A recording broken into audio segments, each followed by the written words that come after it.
Any intro to American politics or American institutions also has to consider the issue of citizenship, which is so fundamental to the relationship of this individual to the state.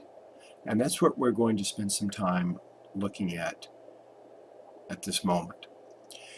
To fully incorporate, appreciate, enjoy the very brief lecture and the PowerPoint, you will need to have read in advance the brief chapter from Kenneth Minogue's Politics, A Short Introduction, and the very brief survey of the 14th Amendment to get a modern idea or a contemporary idea of the role of citizenship in contemporary American politics and American life. And that's in McClellan, page 571 to 570, actually 570 to 575.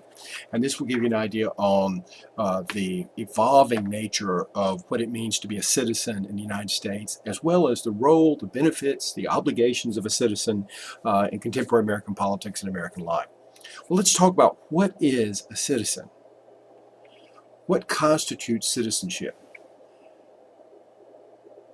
In its most basic form, citizenship is a term that discusses the relationship between the individual and the state, government that is, and the government and the citizen.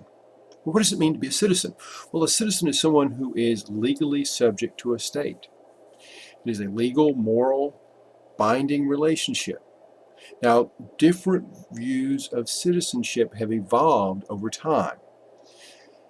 If we live in the United States, especially if we were born here or if we are naturalized citizens, we think of ourselves as citizens of the United States.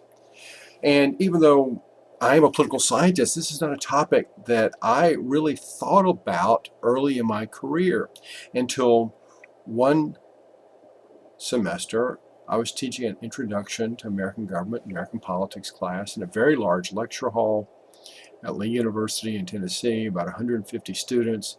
It was a wonderful class. We started talking about citizenship, and I started giving a standard political science lecture, and a gentleman in the back of the room very earnestly and very thoughtfully raised his hand and he said, "Cheek, I don't really think of myself as a citizen of the United States.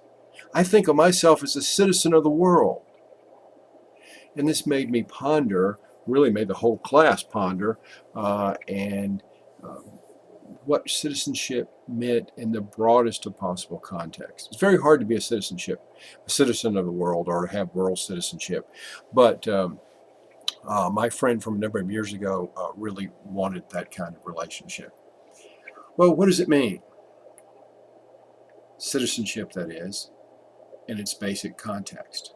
It means that the individual agrees to follow the laws and support the state on one hand. On the other hand, the state pledges to protect the citizen. And so you have a shared relationship. What the PowerPoints and the readings suggest, and what you need to ponder, as well as we all need to ponder, is how do we make this agreement? What's the nature of that agreement? Secondarily, how do you become a U.S. citizen? What does that mean? I'm going to refer you in links and some additional information about how do you become an American citizen? What are the requirements? What are the expectations? And lastly, we need to ponder the issue of whether citizenship equals rights as we've come to know them, and what are those rights, as well as what are the limits of those rights.